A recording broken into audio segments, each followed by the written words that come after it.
Bom dia a cada uma e a cada um. Eu vim aqui com algumas perguntas que eu queria colocar, tanto sobre o futuro da universidade quanto sobre o futuro da ciência. Mas é impossível não fazer comentários às coisas que o Isaac nos mostrou e que eu considero extremamente importantes. Vou começar pela última coisa aí, do Darcy Ribeiro, que ele diz que a educação não é uma crise, é um projeto. Eu diria que não é uma crise, é um crime que a gente comete contra a nação brasileira e até contra a humanidade, ao abandonarmos cérebros. Tem um livro muito interessante saído recentemente sobre escravidão, e eu estava analisando e não vi lá uma ideia. É que os navios negreiros tinham marujos para impedir que os escravos pulassem no mar. Por nostalgia da sua terra, por melancolia no presente e por medo do futuro. Nós não temos ninguém tentando impedir que nossas crianças pulem no mar da ignorância. Sair da escola é tão grave quanto pular no mar. Do ponto de vista biológico, não. Porque você morre asfixiado em poucos segundos ou minutos. Você pula da escola, você não sente falta de ar, mas você vai levar uma vida na pobreza, na incapacidade de viver. Isso é um crime que nós cometemos. Vale a pena analisar por que esse crime. O Isaac deu algumas ideias. Eu vou mostrar uma a partir do Isaac. Vocês viram as fotos que ele colocou de grandes cientistas nossos, uns 15 ou 20. Todos esses são reconhecidos internacionalmente. Não tem nenhum desses que seja apenas o gênio da raça para nós. Se você colocar essas fotos para 50 milhões de crianças e mesmo para os adultos brasileiros, raros serão reconhecidos. Aí está uma das causas do crime que nós cometemos. Darcy diz que é um projeto como se fosse consciente. Eu diria que é um projeto consciente o abandono da educação. É uma situação que reflete uma realidade psicossocial brasileira. Nós, por alguma razão, não somos um povo que dê valor à educação. Quando eu digo povo, não estou falando pobre, estou falando da nação brasileira. A alma brasileira não se enaltece com esses caras. Se enaltece com esse jogador que fez 2 gols do mundo. Todos os anos o Brasil olha para o Zurique para saber quem vai ganhar a bola de ouro. Ninguém olha para Estocolmo para saber quem vai ganhar o Nobel. Porque não está nas aspirações brasileiras a produção de conhecimento, de ciência, de tecnologia. E eu diria também de literatura, de filosofia. Não faz parte da alma brasileira a promoção da educação, que é a base de todo o conhecimento. Segundo, é que não foi fácil ter 350 anos de escravidão e não deixar marcas. Nós continuamos pensando em que a educação é para os brancos, para os ricos, para poucos, para a minoria. Nós não temos o sentimento nacional de que uma criança fora da escola é uma tragédia para a nação e até para a humanidade. A nossa Constituição diz que a educação é um direito. Não diz que a educação é uma necessidade. Não diz que a educação é um vetor do progresso. Diz que é um direito. Qual é a diferença? Se é um direito, se eu não quiser, tudo bem. Se eu tenho dificuldades, para que fazer esforço? É um direito. Né? Temos que partir da ideia de que a educação é o vetor do progresso. Logo, é um direito e uma obrigação. Obviamente, respeitando os seus níveis de talento. Não podemos bater para que aprenda. Mas tem que haver um empurrão para que as pessoas aprendam por uma necessidade nacional e não da pessoa e da família. Não é apenas um direito. Então, junte, a alma brasileira não põe o conhecimento como o indicador de bem-estar, de progresso, de satisfação, que não é para todos. Isso está embutido ainda na cabeça de quase todos nós. Terceiro, os benefícios que a elite consegue porque muitos não estudam e, por isso, o salário é mais baixo, vendem coisa na praia para nós. Se todo mundo estudasse bem, não teríamos tantos serviçais baratos. Junte-se a isso o desprezo ao talento, que, de certa maneira, o Isaac tocou. Nós não somos um povo, nós não estamos organizados socialmente para incentivar o talento e, portanto, cobrando de quem tem talento. No Brasil, qualquer técnico de futebol que perca 2, 3 jogos é demitido. Mas um diretor de escola, que a escola não funciona, a gente fica com ele o tempo todo. Damos até estabilidade plena ao professor. Eu sou a favor da estabilidade responsável. Ou seja, governador, prefeito, político, não demite ninguém. Mas a comunidade pode demitir se o cara não está dando a resposta que deveria.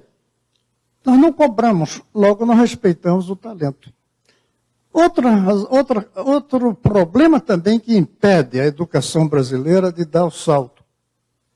Nós temos uma ânsia pelo consumo do diploma, mais do que por adquirir conhecimento. A universidade vem servindo nas últimas décadas para atender essa ânsia de consumo do diploma. Por isso, nós aumentamos tanto o número de universitários, e é uma coisa positiva, mas nós não melhoramos a qualidade. Ao contrário, ela caiu, porque nós não melhoramos a educação de base. Nós dobramos o número de universitários sem aumentar nem 1% nos 40 que terminam o ensino médio. E desses 40, a metade é um ensino médio péssimo. Então, nós atendemos essa ânsia pelo diploma universitário sem nos preocuparmos com a base que a gente precisava. E aí, caímos, são muitos os problemas que eu vejo estruturais de por que a educação não está bem. Como eu gosto muito de vir aqui, vocês me convidam outra vez só para isso, nos galos. Agora, quero colocar mais uma. A ideia de lutar por mais verbas. Porque uma das causas hoje é a falta de recursos. E o Isaac tocou num ponto importante. Pior, eu acho, do que não ter recursos, é ter recursos intermitentemente. Pouco dinheiro constante para uma pesquisa funciona melhor do que muito dinheiro humano e nenhum no outro, que desarticula. Mas por que eu quero falar disso de mais verbas? Todos têm direito de lutar por mais verbas.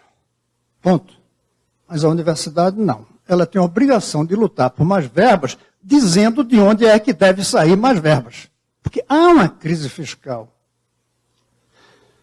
Eu li ontem que no Chile o parlamento aprovou a redução de salário dos deputados, dos senadores, do presidente. Eu não vi aqui, quando a gente vai para a rua pedir mais verbas, uma bandeira pedindo para reduzir salário de parlamentar ou de juiz. Ou acabar com maldomias, ou acabar com desperdícios, inclusive alguns que existam dentro das universidades. Porque temos em todos os lugares. Na universidade tem pouco desperdício. Nas outras instituições é tudo quase desperdício. A gente não briga por mais recursos, dizendo de onde eles devem sair. E a universidade é a instituição do pensamento, tem obrigação de entender a crise fiscal e lutar por mais verbas, mas dizendo de onde tirar. E tem de onde tirar. Nós somos um país de desperdício, o setor público brasileiro, de mordomias imensas, privilégios incomensuráveis.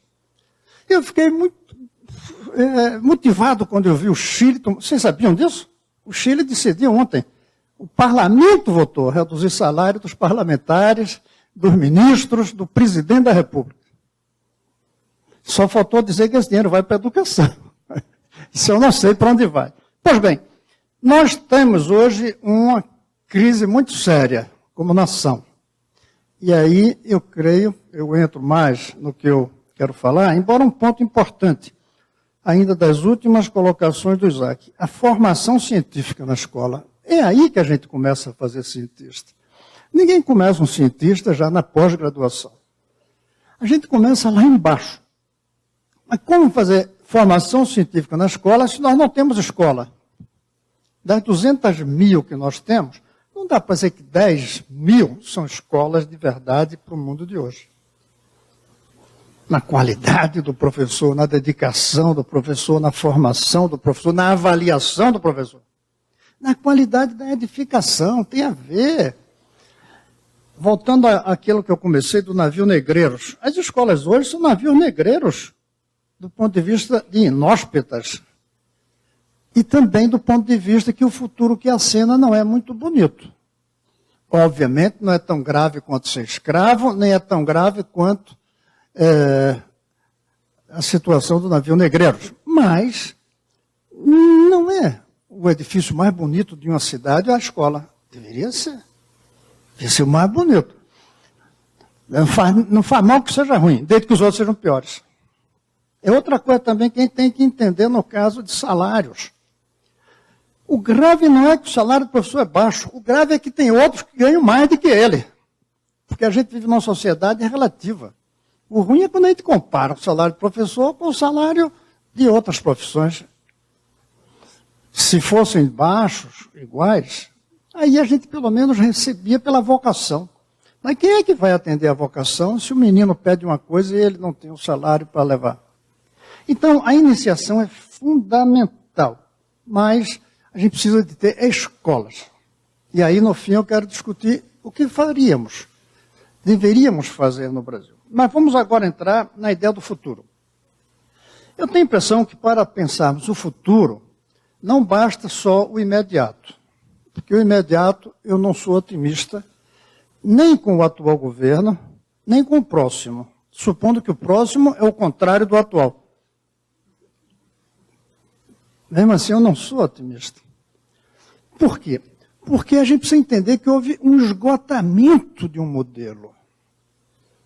Um modelo que dizia, é o Estado que dá a dinâmica, é a indústria que é a razão de ser e o consumo, é a depredação do meio ambiente que permite ter recursos naturais fáceis.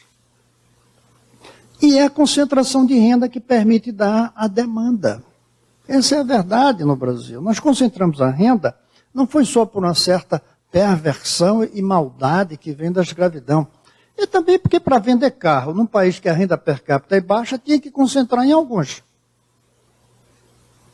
Pois bem, esse esgotamento exigirá um novo modelo. Um modelo que traga sustentabilidade ecológica, que traga sustentabilidade fiscal, que traga sustentabilidade social, quebrando o círculo da pobreza. E essa sustentabilidade, nós não temos um projeto. Porque esse projeto virá do pensamento, dos filósofos. Filósofos no sentido amplo, supondo que aqui nós somos os pensadores. Não virá dos políticos, não virá dos partidos que estão aí. E não é um problema só brasileiro. Não virá, porque esse é um momento de desencanto com o modelo que se esgotou. Não é ainda de encanto com o novo modelo. Nós estamos num período de desesperança, de desencanto e não de esperança. Por isso que eu não sou otimista em relação à política. Eu até dizia há pouco, em momento de esperança, eu recomendo que se entre em partido. Em momento de desencanto, eu recomendo que entre numa escola, no sentido filosófico. Esse é um tempo de escolas, mais do que de partidos. Mais de reflexão do que até de ação.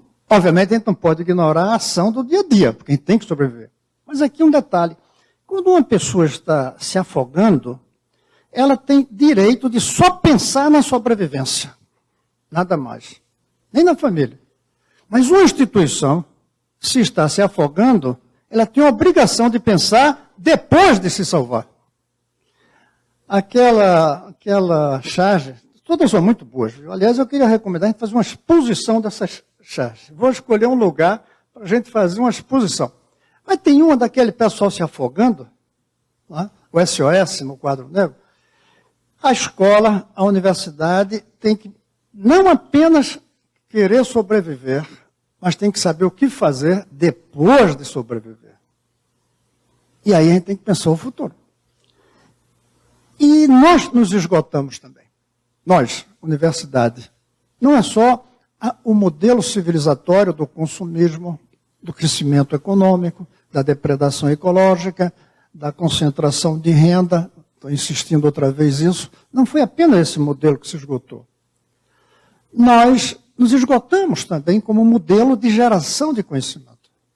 Nós nem conseguimos gerar conhecimento na mesma velocidade necessária e que o resto do mundo fora está criando, os Google da vida, todo esse pessoal que hoje gera conhecimento fora das universidades. Nós ficamos para trás e nem na capacidade de disseminar com nossos cursos de 4, 5, 6 anos, com nossas pós-graduação de 2, 3 anos. O Isaac falava há pouco que na Universidade da Singularidade, esse grupo que tem lá na Califórnia, eles dizem que leva 28 dias, não é isso? Vai levar em breve, em 28 dias, dobra o conhecimento disponível nas áreas. Ele até brincou, o professor que sair de férias, quando voltar, não vai ter o que ensinar, ou vai ensinar coisa antiga. Nós perdemos um pouco isso. A universidade surgiu 1000 anos atrás, quase, para superar o esgotamento dos conventos católicos. Se não fossem alguns lugares guardando o pensamento grego, se não fosse a comunidade judaica e a comunidade árabe guardando pensamentos novos, o cristianismo ia deixar a gente mais 1000 anos, até hoje, no obscurantismo. A universidade pegou isso, tirou conhecimento dos conventos e começou a criar. Hoje nós estamos sem ter as seguintes coisas. Um papel claro de para que a gente gera conhecimento. Primeiro problema sério. Qual é o papel do conhecimento que a gente gera numa sociedade que se esgota? Uma sociedade que se esgota e o pensamento que a gente gera ainda é para o passado. E como é a nossa estrutura para estar sintonizado com a velocidade, como o conhecimento surge e como ele se espalha. Por isso, eu creio que uma das coisas mais importantes para hoje, isso o Isaac sabe, há muito tempo eu falo, uma das coisas mais importantes da universidade hoje, para recuperar o seu encanto e a capacidade de convencer a sociedade de que ela é importante, como se levantou, é nós reformularmos o projeto de geradores do conhecimento para as próximas décadas. Vai ser outra estrutura, que eu vou falar daqui a pouco com perguntas, não tenho respostas. Nós temos que transformar o nosso espaço universitário no tema de nossas reflexões. Como é gerar conhecimento no tempo da inteligência artificial? No tempo da multidisciplinariedade? No tempo em que o que a gente produz de conhecimento já não serve para o mundo que está em marcha. Esta reflexão da universidade sobre si mesma é fundamental. E aí, eu vou colocar as perguntas em 4 temas. E parar, porque eu acho que o bom era a gente debater. São 4 campos que, a meu ver, nós temos que pensar em relação ao futuro. Da universidade e da ciência. Vou misturar. Eu até pensei, em vez de chamar ciência, chamar conhecimento, para incorporar todas as outras áreas.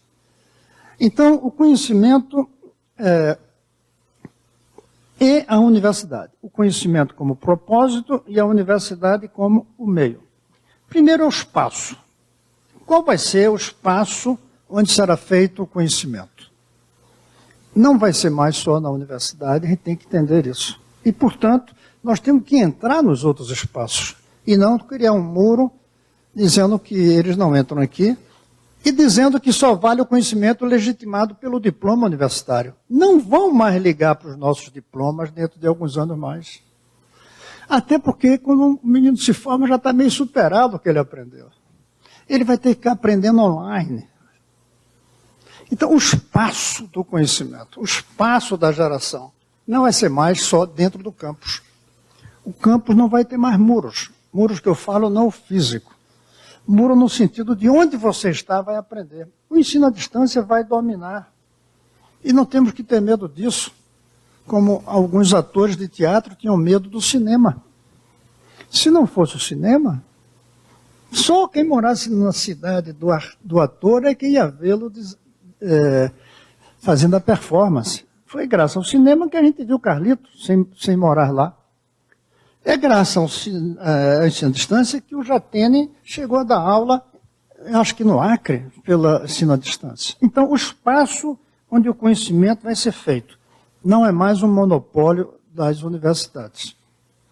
Segundo, a epistemologia como o conhecimento surge. Não é mais apenas em segmentos dentro de departamentos. Vai ser multidisciplinar em muitas coisas de ponta. O conhecimento mais consolidado, você pode prendê-lo dentro de uma área. Mas o de ponta, eu acho que cada vez mais vai misturar uma área com outra. Como a gente conversava há pouco aqui sobre farmácia. O salto que a farmacologia vai dar não vai ser só prisioneiro a química farmacêutica. Vai estar dentro de muitas outras áreas. O terceiro é o sujeito. Quem fará o conhecimento? Não vai ser mais só o professor. Vai ser o professor e o aluno.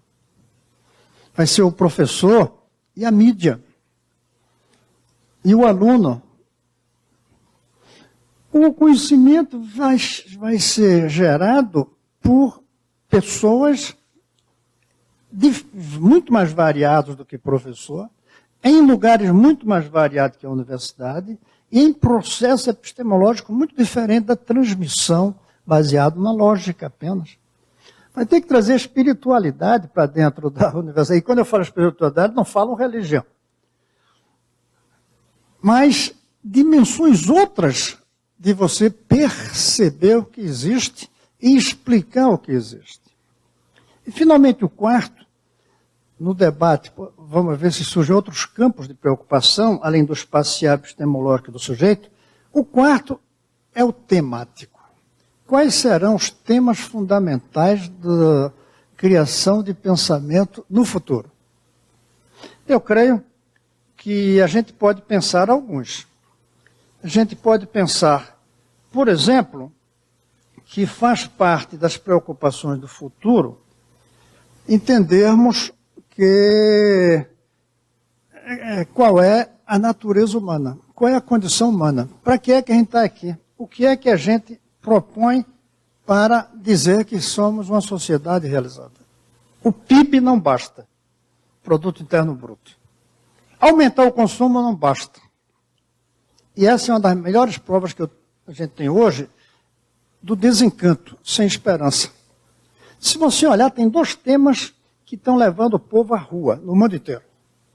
Um é o meio ambiente, a crise ecológica, percepção de que se esgotou a industrialização depredadora. O outro é a reação contra o aumento do preço do combustível fóssil. Ora, contraditório isso. Se a gente quer o equilíbrio ecológico, tem que parar de usar combustível fóssil ou até mais. Eu acho que tem que parar de usar carro privado. A gente tem que substituir o transporte privado por alguma forma de transporte não privado. Aliás, aqui um parêntese. Eu sei que não é hora, não é tempo, mas eu gostaria de um dia ter um espaço para discutir aqui uma ideia de que, para mim, um dos grandes erros da política nas últimas muitas décadas, pelo menos 5, 6, foi deixar que o socialismo, que era uma bandeira de esperança pós-capitalista, o socialismo fosse apropriado pelo capitalismo e defendesse, diferentemente dos capitalistas, a distribuição para todos dos bens que o capitalismo produz. Porque o socialismo moderno, o que é que ele diz? Não é que deve ter um bom transporte público, é que todo mundo tem que ter um carro. O socialismo moderno, nas últimas décadas, vem defendendo, na prática, não estou falando do socialismo teórico, abstrato, utópico, na prática política, ele foi apropriado pelo capitalismo. É o capitalismo para todos. É impossível o capitalismo para todos, embora é possível um processo produtivo capitalista se você distribui para todos o que é público. O socialismo traiu uma concepção humanista por querer distribuir para todos os bens privados. Deveríamos, e eu me ponho como socialista, deveríamos ter nos concentrado na garantia de acesso dos bens públicos para todos. Meio ambiente. Proteger o meio ambiente. Isso era a tarefa do socialismo. E ao contrário, o socialismo demorou muito a entender o meio ambiente. Por isso criaram os partidos verdes que não se dizem socialistas. Público conhecimento. Filho do pobre na mesma escola do filho do rico. Essa era a bandeira. Mais do que cotas, embora eu defenda cotas, sobretudo para negros, por uma questão racial de pagar uma dívida. Mas não é uma meta humanista. A meta humanista é o filho do pobre disputar igual que o filho do rico, conforme o seu talento. O filho do negro igual que o filho do branco. Nós não botamos o bem público conhecimento como nossa bandeira. Saúde. Como tem país capitalista que a saúde é pública e acesso para todos. Porque nós temos saúde pública, mas não tem acesso para todos na qualidade. Nós deixamos de lado a ideia de garantir acesso dos bens públicos a todos. E propusemos distribuir os bens privados para todos.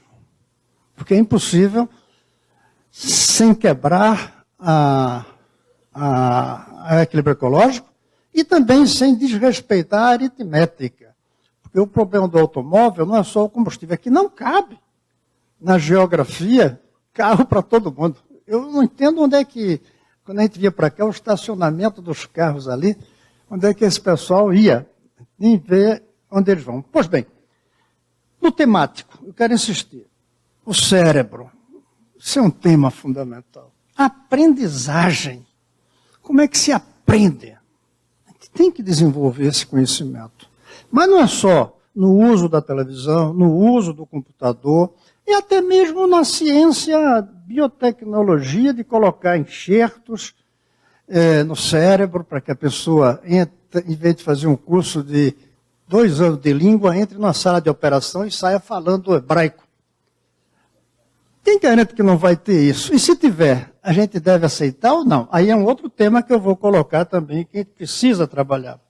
Eu creio que uma coisa fundamental, uma temática nova, era como casar sentimento e lógica. Lá atrás, a gente criou a quebra entre sentimento e lógica. Eu ponho um sentimento ética também. Alguns dizem que foi uma moça que convenceu o amigo de comer uma maçã. E aí começou tudo. Em algum momento, eu prefiro colocar essa responsabilidade nos gregos. Colocaram que a racionalidade era separada da ética. E funcionou até a gente fazer a bomba atômica. A partir daí não dá mais para ter uma engenharia sem ética. Até fazer motosserra. Até fazer com que a gente consiga que alguns vivam muito mais do que outros. Aí começa a ter necessidade de a gente saber onde é que casa o sentimento com a lógica. Esse é um tema que deveria ser colocado na universidade, mas não é para os filósofos, não. É para os engenheiros, para os economistas, para os médicos, para todos. O outro tema é a longevidade. Claro que a gente deve procurar a longevidade de cada indivíduo. Não existe longevidade se não for de indivíduo.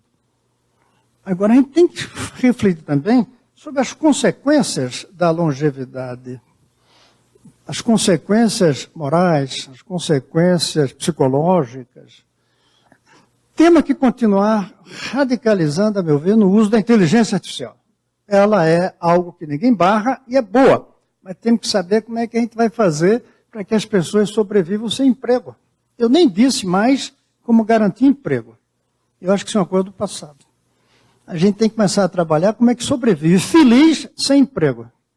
Porque apenas dar uma renda mínima, mesmo que boa, não resolve o problema psicológico de quem não tem emprego. Mas a gente pode trabalhar para ver como vai isso. Finalmente, eu acho que energia é um campo fundamental e, junto com energia, transporte. Como é que a gente vai fazer a sociedade se locomover de uma maneira mais, eu ia dizer barata, eu vou dizer simples, e equilibrada ecologicamente. E alimentação. Sobretudo com o que estão inventando aí como carne artificial. Eu vi um dia desse aí, um cara comendo carne artificial lá da Singularidade. Estão produzindo. A relação com os outros animais, eu acho que é um tema que a gente devia refletir. Até que ponto ser carnívoro, como eu sou, devo dizer, embora minha mulher não seja, até que ponto isso faz parte da natureza humana ou não. Ou a gente vai ter que ter uma maneira de viver, sobreviver sem isso.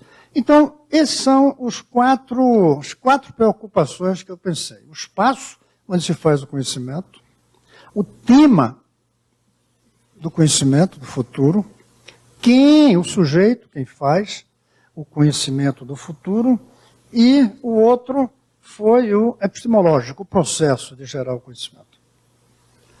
Finalmente, só tem uma maneira da gente sobreviver em tempos de desencantos sem perder a dimensão existencial. Eu não coloquei a dimensão existencial porque essa é de cada um. Eu acho que a gente tem o direito de ser feliz mesmo no desastre. A gente tem o direito ou até a obrigação de realizar o existencial mesmo quando o profissional entra em parafuso. E aí a melhor maneira que eu acho é você usufruir do desencanto. Transformar o desencanto no seu motivo de vida, de pensar como transformá-lo na esperança. Como transformar o desencanto na esperança? E tem poucos lugares tão propício a permitir essa reflexão quanto a universidade, que é o lugar do pensamento. Sem os credos, porque eu vou dizer, as igrejas não vão pensar isso. Primeiro, as igrejas não estão para isso. É para outra finalidade. Os consultórios, as empresas vão gerar conhecimento. As empresas cada vez vão gerar mais conhecimento. Mas não vão trazer a esperança no lugar do desencanto. Somos nós que podemos fazer isso. E eu creio que pode demorar algum tempo. Mas vai surgir em algum momento essa nova esperança. Por isso, eu sou otimista. Só não marco prazo. Que é a diferença entre uma pessoa debilitada mentalmente e uma que não seja. O otimista debilitado, ele marca o prazo.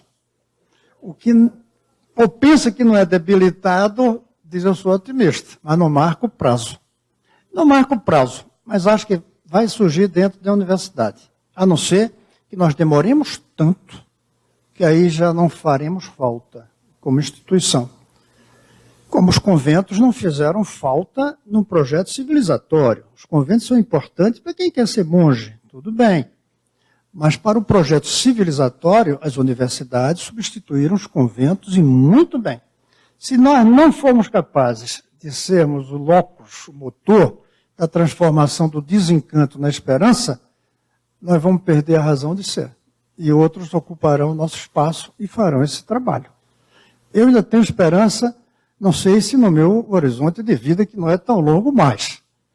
Mas eu tenho esperança que nossa instituição, aquela a qual eu dediquei tanto tempo e dedico, seja o lugar da formulação de uma nova esperança. E aí não é para o Brasil, é para a humanidade inteira. E o Brasil é um bom lugar para a gente pensar isso.